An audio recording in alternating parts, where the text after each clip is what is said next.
Do you ever come to the conclusion that some of the most popular games aren't the games you want to play? I recently looked at the trending section of Steam VR titles, sorted by free, and decided, you know what, Half-Life Alyx? Nobody wants your stinky ass anyways. Boneworks. More like I'll work my bone into your mom. But when I played some of these titles, not only did I come to realize just how great VR titles have become over the years, but I realized that making a good VR game includes hard work and dedication, but also black magic in the sacred art. Come on, coward. No. Come on. You're not intellectual. You're a fake and a fraud.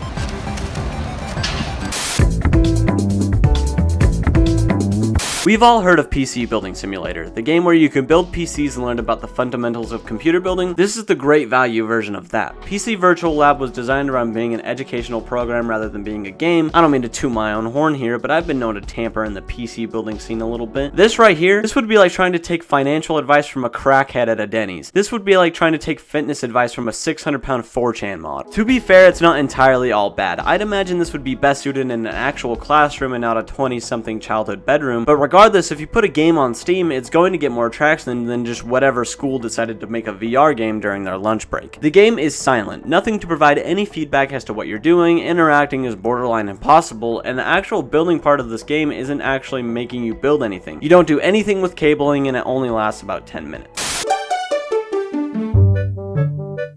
Worst VR games will get August fools because Rock Simulator is a top 10 best VR title ever. It's the best MMO RPG FPS third-person open-world story-driven VR and desktop-ready turn-based roguelike class-based shooter out there right now. You can change the rock type and the world type. I can't really complain about this one. It's called Rock Simulator and it does, for a fact, simulate a rock in VR. But don't take my word for it. Here's Mr. Saints Godzilla 21 to give his opinion on Rock Simulator. Rock Simulator is the game of a generation.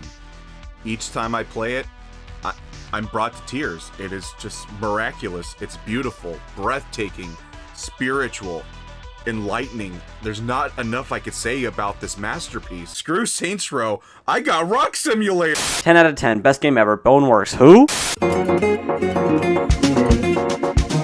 These next two titles are really short. My Dad Left Me is a game where your dad left you and you have to collect the milk so your dad will return. I would say I got that story description from playing the game, but only the developer has Oculus controller support, so me and my index can't participate in what I could only assume to be the best game ever, just second of Rock Simulator. Similar to the 12-year-old meme fest known as Gorilla Tag, you swing your arms like a gorilla to score the soccer ball into the goal. Again, I would have said I known this from experience, but the developer only developed for Oculus controller, so my index and I can't play it because my disappointment is immeasurable.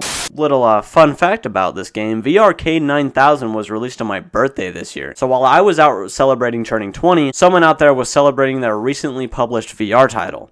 No, that's a gamer fact. VRKid has what I believe to be a good idea. To play older style arcade style games in VR isn't actually that bad of an idea, but the execution just is not there. The only game that is actually developed in here is a different perspective Space Invaders clone. The controllers are basically have nothing to do with VR since you're just using the analog sticks anyways. The upgrade system is actually just broken with actually no barrier of upgrading at any given time. But this game isn't just about one game. It's the best VRKid 9000. What other great titles were we able to enjoy?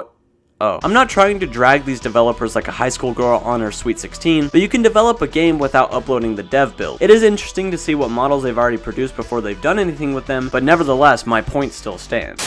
There's an endangered species right there. Hover the Edge is a hoverboard riding simulator where you have to complete tracks to proceed in game, but I would just like to emphasize that part really quick. Complete tracks to proceed. That's really interesting. What if the hoverboards were designed to the point where you couldn't actually make the first jump after like 15 minutes of playing? You give up and just try to break the game and find glitches? Wouldn't that just be so hilarious?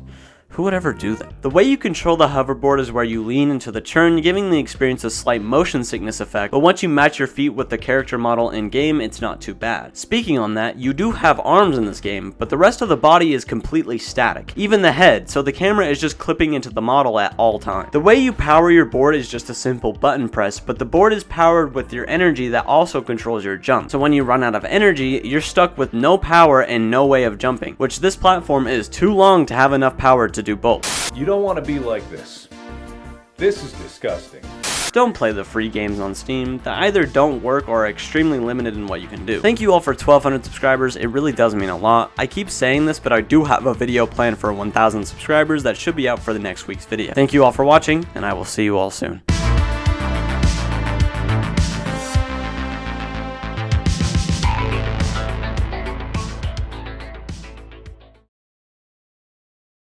Hey, Viewie, make Dear Flippy Part 5, you bitch!